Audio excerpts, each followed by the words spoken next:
étudiants la première fois en 2002 Oui.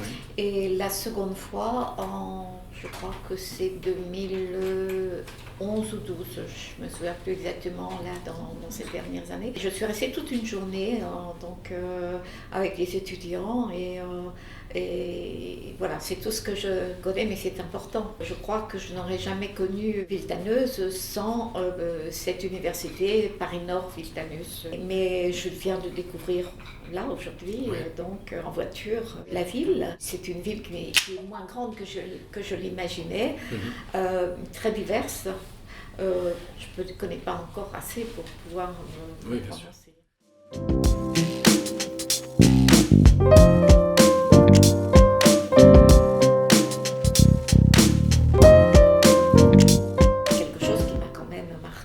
À Villetaneuse, à l'université. C'est dans ces dialogues avec des étudiants, il y a un garçon, un étudiant, qui, en raison de ce que j'écris, a communiqué avec moi sur le fait qu'il était algérien et que il ne connaissait en fait rien de sa culture. Il avait grandi dans l'est de la France et ensuite il était venu en région parisienne et qu'il avait envie d'écrire. Sur son histoire. Il m'a envoyé ce qu'il avait écrit et finalement il saura, au bout de quelques années, il va avoir son livre publié à l'Harmattan. Voilà. D'accord.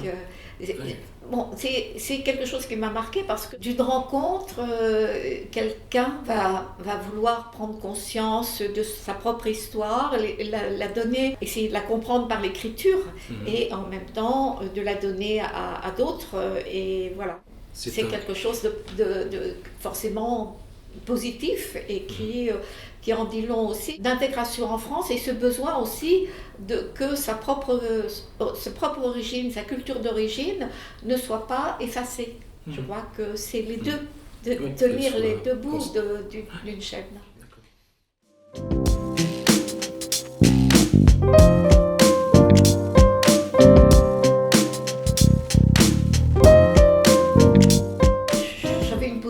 Qui était assez ferme, très arrêtée même, dirais-je, qui était, parce que j'ai été sollicitée déjà, notamment par ma ville de naissance, en Normandie, que la médiathèque porte mon nom. Je ne voulais pas, parce que sans doute c'est lié pour moi, les noms qui sont donnés aux édifices, ce sont des gens qui sont morts.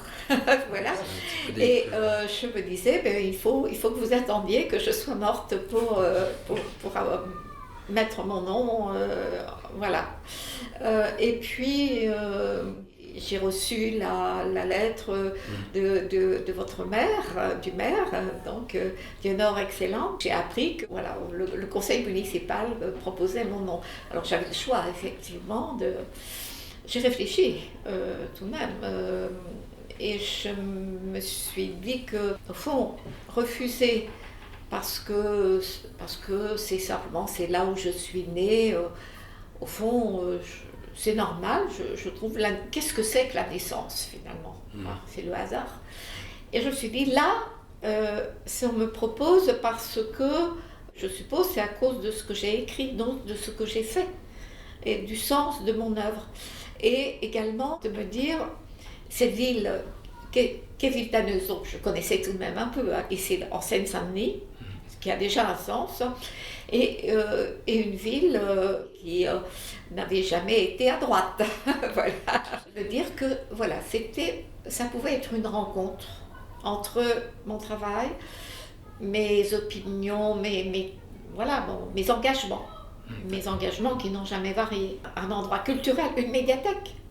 Ça aussi, effectivement, ça a beaucoup de sens pour moi, parce que je suis devenue écrivain, mais d'abord professeur.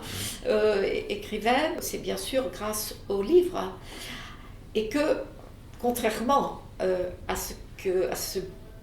cette chose formidable d'avoir un lieu où on peut entrer, prendre des livres, voilà, une médiathèque, et pas seulement des livres d'ailleurs. Je n'avais pas eu, et sans la chance d'avoir une mère qui adorait lire, je veux dire, à mon époque, il n'y avait pas. Les bibliothèques étaient des endroits poussiéreux réservés aux plus, je veux dire, à ceux qui savaient déjà, à ceux qui avaient déjà un capital culturel. Voilà. Et donc, voilà, ça, en plus, naturellement, ça faisait sens. Voilà.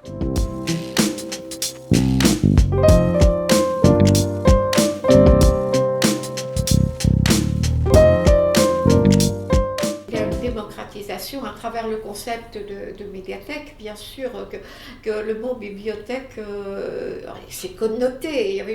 La bibliothèque a une connotation d'abord parce qu'il y a des bibliothèques chez les particuliers. Moi, la première bibliothèque que j'ai vue chez un particulier, c'était donc les parents d'une amie de classe. Le père était ingénieur, donc il appartenait à une classe sociale qui n'était pas du tout la mienne, qui était tout à fait au-dessus de la mienne. Le mot bibliothèque est quand même associé d'abord à une ancienneté et à un savoir qui est quand même le privilège de quelques-uns. Avec le mot médiathèque, effectivement, on a élargi et ça nous donne une idée quand même que tous les moyens de connaissance peuvent être rassemblés à un endroit et que ce soit le bien de tous.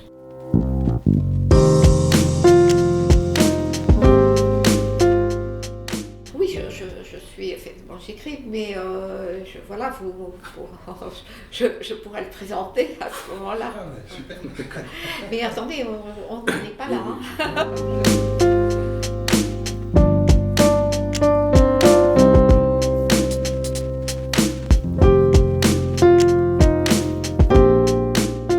Elle a passé à une origine glorieuse, hein, et utile, mais longtemps ça a été juste un alibi pour dire voilà, il y a le 8 mars et puis le reste du temps, les femmes se débrouillent comme elles peuvent et luttent comme elles peuvent à l'intérieur de leur couple, de leur famille et dans leur lieu de travail, hein, et de manière générale dans la société. Je crois que maintenant ça a un sens peut-être, surtout depuis quelques années, un sens beaucoup plus juste et que ça peut être un levier aussi une piqûre de rappel au gouvernement et à toutes les instances que les femmes comptent, pour utiliser une phrase bien connue maintenant. Je pense qu'il faut en profiter pour émettre, rappeler des droits qui ne sont pas obtenus.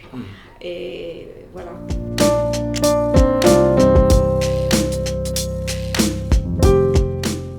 Écrivaine, ce qu'on ne disait pas encore d'ailleurs à l'époque quand j'ai commencé, écrire pour une femme, c'était pas la même chose qu'écrire pour un homme. Le temps qu'une femme peut consacrer quand elle a une famille à l'écriture est bien moindre que celui d'un homme dans la même situation. La société mettait toujours en haut, en quelque sorte, les écrivains mâles et que les écrivaines, c'était un peu toujours l'exception. À une époque où il y avait une émission très connue qui était l'émission de Bernard Pivot, on mettait les femmes ensemble souvent. Voilà, il y avait les femmes ensemble et quand c'était des hommes qui n'avaient pas de femmes, on ne remarquait pas. C'est comme si l'absence des femmes ne se remarquait pas en littérature. Et avouez que c'est quelque chose d'énorme. Il y a bien sûr un progrès, mais dans la perception du public, il reste encore que un écrivain, c'est un homme. Ça reste. Je veux dire qu'on a à lutter aussi dans ce domaine-là, les femmes qui écrivent.